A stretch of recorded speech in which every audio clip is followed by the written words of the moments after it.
Hello and welcome to my thoughts on My Little Pony Friends Forever 13, 14, 15, and 16. So, our story starts off with Sweetie Belle falling off her bed. No, poor baby. She's sick, and she can't go to Manhattan with Rarity. Aww. But you know who can still hang out with Rarity in Manhattan? Babs. Which apparently Rarity completely forgot was happening. And it also takes Rarity a shockingly long time to remember who the hell Babs even is, even though they've already done a thing together with Trixie. Thank you, continuity, for prevailing. And after quickly mulling it over whether to, ignore Babs or hang out with her, Rarity's generosity takes over, and she spends the day with Babs. This story has a very Forever Philly-esque approach, although it is very different in execution. And obviously this comic did also come out earlier. And I'm just pointing this out because, you can easily look at Rarity in this story and say, wow, she's being selfish, just as her actions are in Forever Philly. But in that, Rarity is driven by selfishness coded in generosity. But here with Babs, she is genuinely being generous, just with a side of ignorance. And I mean, it's not entirely her fault. She does ask Babs, what she does with her friends, but Babs is apparently doesn't fucking have any friends, so Rarity just kind of wings it. But no matter what she tries, she just can't connect with Babs. And this really bothers Rarity. Enough for her to go on an hour-long rant to Sapphire Shores, who's like, bro, just shut up and go hang out with her, jeez. And that's what Rarity does. But this time, instead of asking Babs what she wants to do, she decides to ask someone who actually might know what Babs wants to do, Sweetie Belle. And apparently what Babs is really into is roller derby. And they both have a great time. Well, I mean, Babs has a great time and Rarity just has a time. And the lesson that Rarity learns is, you don't have to love everything you do with your friends. Just, spending time with them doing something they love is good enough. Which is a philosophy she and Rainbow Dash both subscribe to. This was a nice, simple, sweet story. This is peak Rarity, from her overdramatics to her multiple costumes to her playing dress up with Babs, telling her how all the boys are gonna want her. That's funny. And I really do like the hint to how Babs may have gotten her cutie mark. It's just a cute, fun little story. I liked it. I don't really have much more to say, so art changes. There's just one.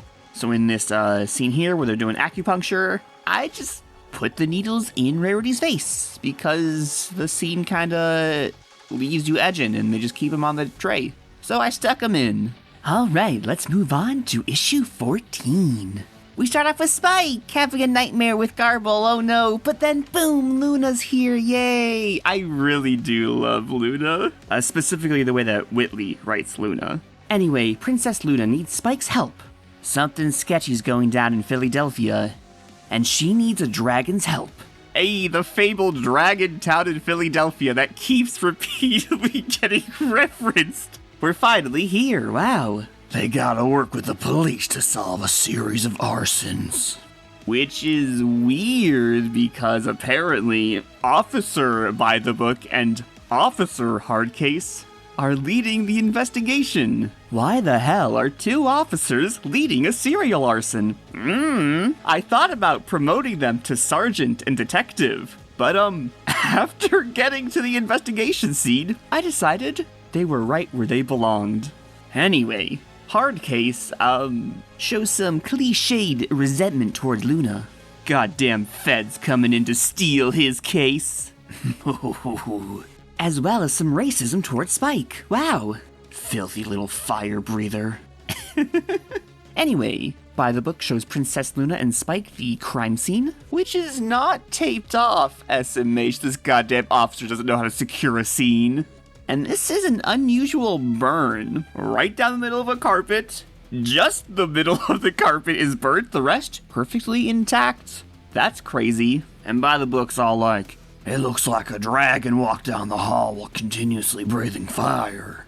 Which I don't buy because, if a dragon was breathing fire, it would have force coming out of the mouth, it would hit the carpet, and then it would, drift forward because of the velocity. But that's not important. We're not actually investigating arson here.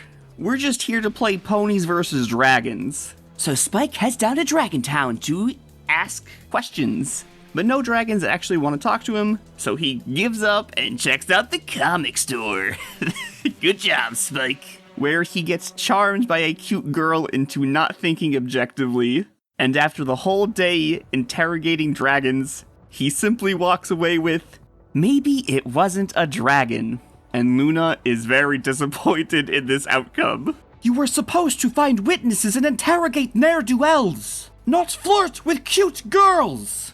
After she went and defended him to Hardcase. Spike is loyal to the crown. He has no allegiance towards dragons. God damn it, Spike.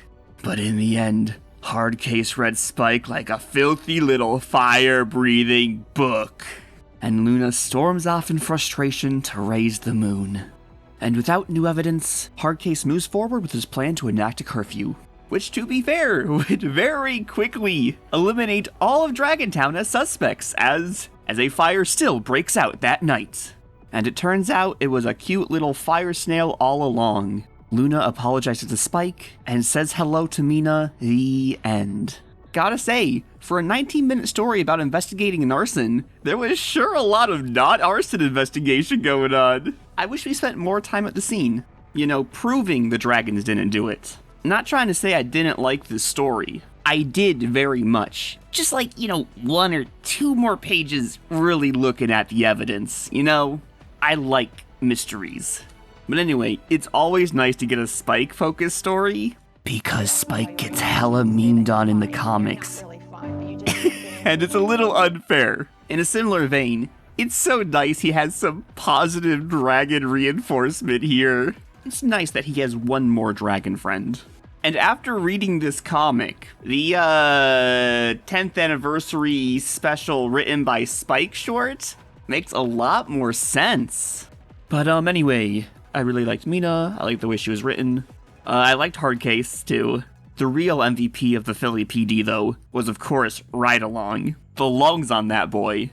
I was only able to hold woo for 22 seconds.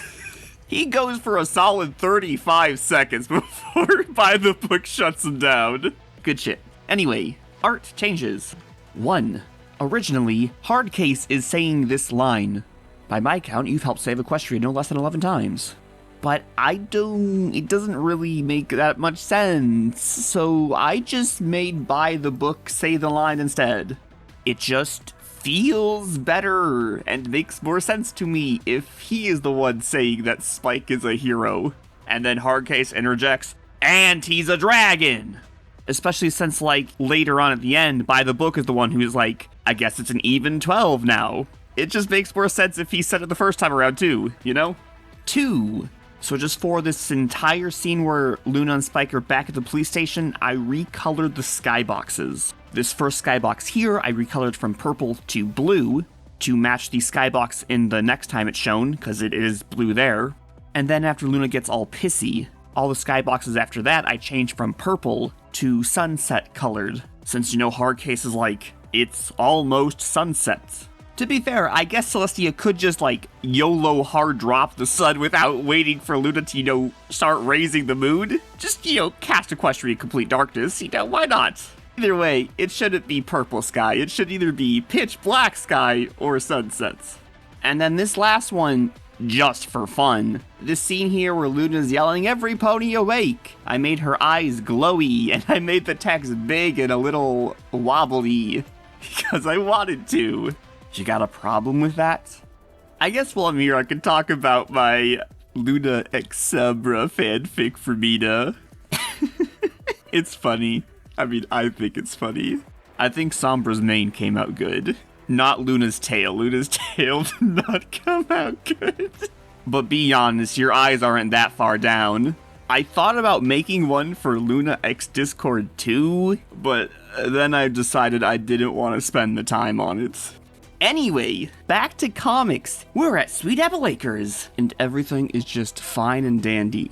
Until some goddamn bureaucrat comes in and tells Applejack her barn's too tall. To be fair, Applejack says it's always been like this since before Ponyville existed. Not true, you've had to rebuild this barn at least a couple times.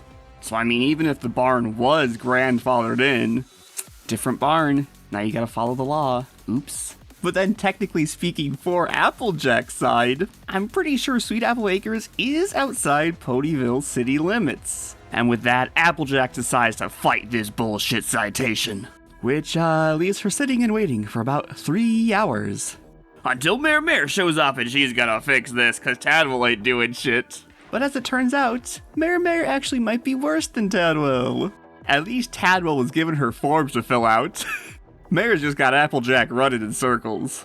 And Mare literally trying to torture Applejack, purposely taking her to random places just to show how inefficient and sucky City Hall is. And then Applejack has a meltdown because everything sucks, and then Mare's like, well, why don't you do the work for me? And Applejack's like, okay, and then she gets the work done instantly. And Applejack's still confused, doesn't understand what the fuck the point of anything was. Why do we have a guy whose purpose is only to measure water temperatures, but he doesn't even know what the current temperature of the water is? And then, bam, a great big giant crisis. And then Applejack realizes, oh, all these random guys with random dumbass jobs, they're actually only here in case there's some kind of great big giant crisis. So I guess at the end of the day, if there's actually some kind of problem, you know, Ponyville City Hall has got it covered. But when they're just chilling, no one's gonna fucking help Applejack fill out her forms. Lol. Who's got time for that bullshit? I don't care. And the moral of the story is, maybe you should get involved in city government. Or something, I guess that's the moral. This was a weird issue. And I did not really enjoy it all that much. This was not a story for me, I guess. It did do a really good job at transferring Applejack's boredom and frustration onto me. I was starting to lose my mind too, Applejack, I feel ya. At the end, Applejack's kind of like, Mare, I know you guys got a lot of stuff to do, but like, Jesus, a little bit of common sense and a small amount of effort, you just get it done. The real unfortunate part is at the end, Applejack starts to gain an appreciation for City Hall and Mare. But for whatever reason, that part of the story, we just fast forward through the problem. And it's like, oh, I guess I, the reader, don't matter. While I got the chance to experience all of Applejack's frustrations, I didn't get the chance to experience her admiration. But I guess at least Applejack got the payoff for wasting her entire day. I'm sure Hoggle did some great work. Just too bad I'll never know what Hoggle is truly capable of. But while I didn't really like this story, YouTube loved it. Instant 1 out of 10. Okay, sure. Thanks, YouTube.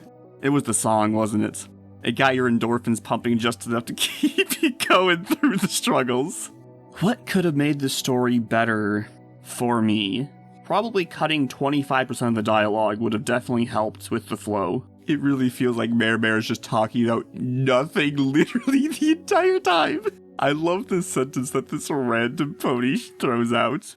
Applejack talking about doing things instead of doing things about talking. Okay. Let's not talk about why I didn't like the story. Let's talk about the things I did like about this story. I love the opening of the story. I think the first 6 pages are great, which goes up into where we meet Mare. I think the opening scene at Sweet Apple Acres and everything with Tadwell is amazing. Applejack's freakout is very funny.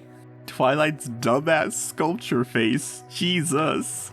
I really like these 3 random re-election committee ponies. This is my 3rd day on the job, that's my favorite character. I like the great big giant crisis Sweetie Belle causes. Oops. I wish we got to see more of it. Alright, let us move on to art changes. There was only one art change. I changed the color of Sweetie Belle's magic from blue to green. Typically, I do let wrong color magic stay wrong colored, as the comics just love arbitrarily coloring every unicorn's magic blue. And it really does piss me off. But in this particular instance, just for Sweetie Belle, I decided, let's give her her green magic. Alright, let's move on to issue 16. Diamond Tiara story, whoa! Let it be known, I am a Diamond Tiara enjoyer. Top 10 character easy. Anyway, this story starts off with Diamond Tiara telling an awesome story in school about tragic heroes, which cheerily says that Diamond Tiara isn't a tragic hero, but she is, in fact, in this story. Wow. So suck on that, cheerily.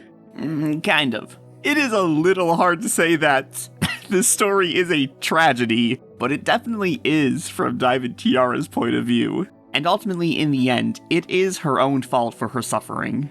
I'm not going to summarize through the whole story. I'm just going to say, I liked basically every single element of this story. This comic just kind of feels like an episode.